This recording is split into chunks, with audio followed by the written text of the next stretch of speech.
சுதந்திர போராட்ட வீரர் ஒண்டி வீரன் 253வது வீர வணக்க நினைவு நாளையொட்டி கழகத்தின் சார்பில் ஆகஸ்ட் 20ஆம் தேதி மாலை அணிவித்து மரியாதை செலுத்தப்படும் என அதிமுக பொதுச் செயலாளர் எடப்பாடி கே பழனிசாமி அறிவித்துள்ளார். இது தொடர்பாக அவர் வெளியிட்டுள்ள அறிக்கையில், சுதந்திர போராட்ட வீரர் ஒண்டி வீரன் 253வது வீர வணக்க நினைவு நாளான ஆகஸ்ட் 20ஆம் தேதி அதிமுக சார்பில் திருநெல்வேலி மாவட்டம் பாளையங்கோட்டையில் அமைந்துள்ள ஒண்டி வீரன் மணிமண்டபத்தில் அவரது சிலைக்கு மாலை அணிவித்து மரியாதை செலுத்தப்படும் என தெரிவிக்கப்பட்டுள்ளது.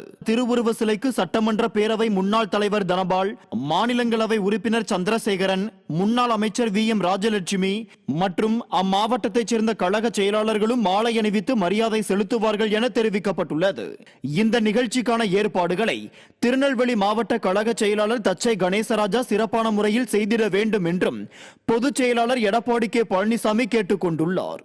இதைத் தொடர்ந்து தென்காசி மாவட்டம் சிவகிரி தாலுகா நெல்கட்டும் செவலில் அமைந்துள்ள ஒண்டி வீரன் நினைவு தூணுக்கு சட்டமன்ற பேரவை முன்னாள் தலைவர் தனபால், மாநிலங்களவை உறுப்பினர் சந்திரசேகரன், முன்னாள் அமைச்சர் VM ராஜலட்சுமி மற்றும் அம்மாவட்டத்தைச் சேர்ந்த கழக செயலாளர்களும் மாலை அணிவித்து மரியாதை செலுத்துவார்கள் என தெரிவிக்கப்பட்டுள்ளது.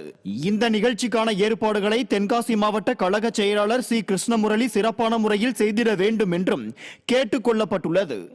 மேலும் சுதந்திர போராட்ட வீரர் ஒண்டி வீரன் மரியாதை செலுத்தும் நிகழ்ச்சியில் திருநெல்வேலி, தென்காசி ஆகிய மாவட்டங்களைச் சேர்ந்த தலைமை கழக செயலாளர்கள், கழக சார்பு அமைப்பு நிர்வாகிகள், முன்னாள் அமைச்சர்கள், முன்னாள் நாடாளுமன்ற சட்டமன்ற உறுப்பினர்களும், பல்வேறு நிலைகளில் பணியாற்றும் கழக நிர்வாகிகளும், கழக உடன்பிறப்புகளும், பொதுமக்களும் பெரும் திரளான அளவில் பங்கேற்று மரியாதை செலுத்துமாறும் அறிக்கையில் கழக பொதுச் செயலாளர் எடப்பாடி கே பழனிசாமி கேட்டுக் கொண்டுள்ளார்.